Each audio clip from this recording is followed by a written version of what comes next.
Good morning. Myself, Dr. Vishwa Raj Lal, Faculty of Biotechnology, Jamshedpur Women's College, Jamshedpur. Today, we will discuss about heart.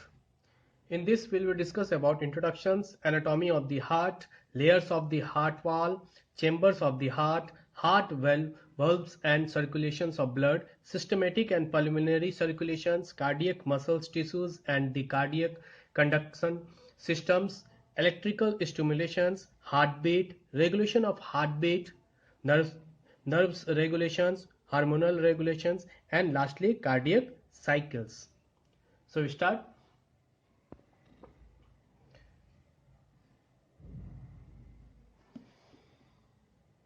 The heart is a muscular and triangular hollow structure. It is dark pink or red in color. It is situated in the thoracic cavity of column, slightly towards the left side from mid-ventral lines. It is of the size of first of man and its weight is about 300 grams.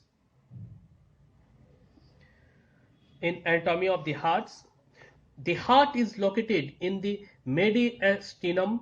About 2/3 of its mass is to the left of the midline. The heart is shaped like a cone lying on its sides. Its apex is the pointed inferior part, whereas its base is the broad superior part. The pericardium is the membrane that surrounds and protects the heart. It consists of an outer fibrous pericardium composed of tough, elastic, dense and irregular connective tissues, and an inner serous pericardium forms a double layer around the heart, outer parietal and an inner visceral layer. Between the parietals and visceral layers of the serous pericardium is the pericardial cavity, a potential space filled with a few milliliters of pericardial fluid that reduces frictions between the two membranes. Next, layers of the heart wall.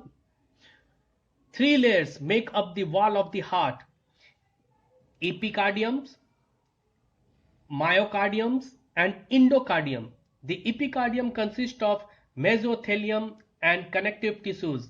The myocardium is composed of cardiac muscles tissues, and the endocardium consists of endothelium and connective tissues. Next, chambers of the heart. The heart chambers include two superior chambers, the right and left atria, and two inferior chambers, the right and left ventricles.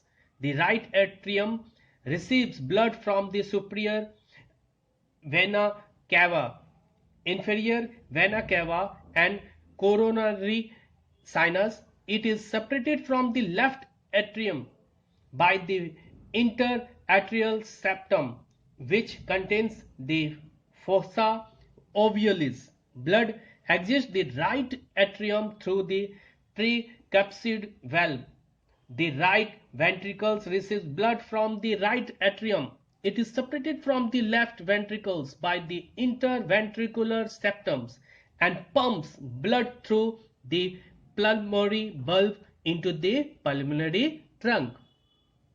Oxygenated blood enters the left atrium from the pulmonary veins and exits through the bicuspid valve. The left ventricle pumps oxygenated blood through the aortic valve into the aorta.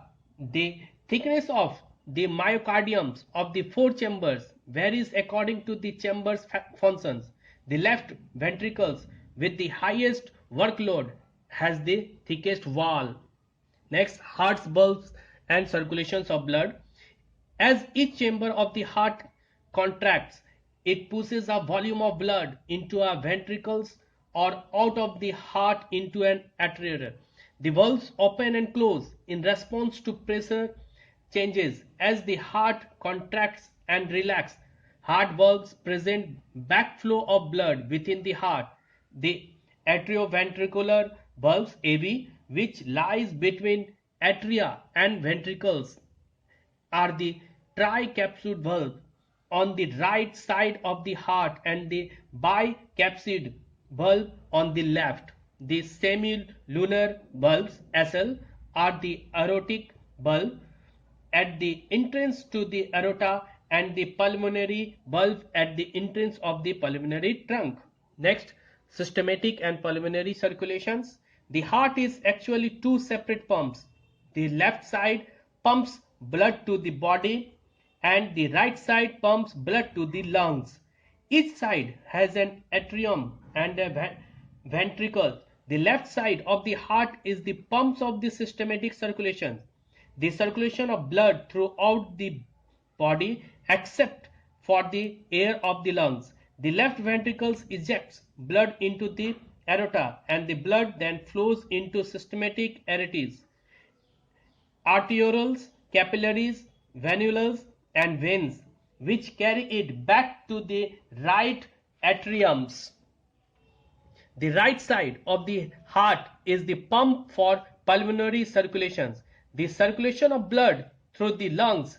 The right ventricles eject blood into pulmonary trunk and blood then flow into pulmonary arteries, pulmonary capillaries and pulmonary vein, which carry it back to the left atrium. Next we come to our cardiac muscles, tissues and the cardiac conduction systems. Cardiac muscles fibers usually contain a single centrally located nucleus compared to skeletal muscles fiber.